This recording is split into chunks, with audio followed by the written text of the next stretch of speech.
London Underground is meeting its targets, so why the need for change? Well, I think if we don't change, we'll just stand still. And of course, London isn't standing still. London is a hugely growing city. The population is growing by something like 2 tube trains full of people every week. That's a massive change over time, and I think we just have to continue to raise our game, to raise the way we deal with our passengers, serve our customers going around our networks, in common with any other business in the private or public sector. What is it that you expect from staff?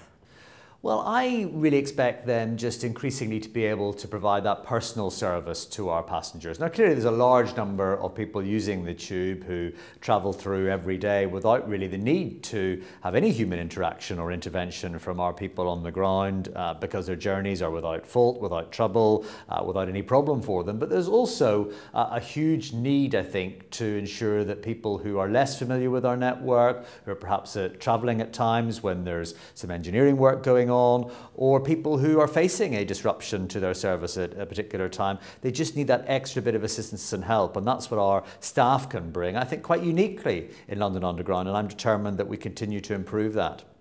How will staff be supported in the new world? Well, look, we have to turn this organisation on its head. The most important people in this organisation are those who are out there on the front line delivering the service directly to our passengers every day. So we have to ensure they've got the right tools, the right skills, the ability to deal with our passengers on a minute-by-minute, day-by-day basis, because if we don't deliver that, then frankly anything else that happens in this place is irrelevant. What about senior managers? How's the world impacting on them?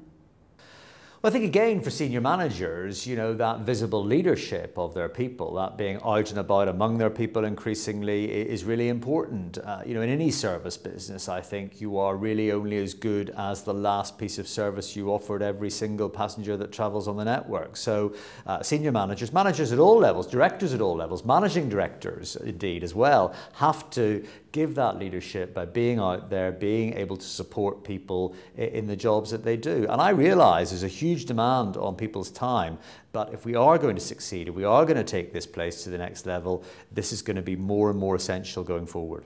We've had a lot of change programmes in the past with varying amounts of success. Why will this one be different? Well, because this is the right thing to do. There is no question it has got to be the right thing to do to get people out and visible and providing that personal level of support and service to our passengers.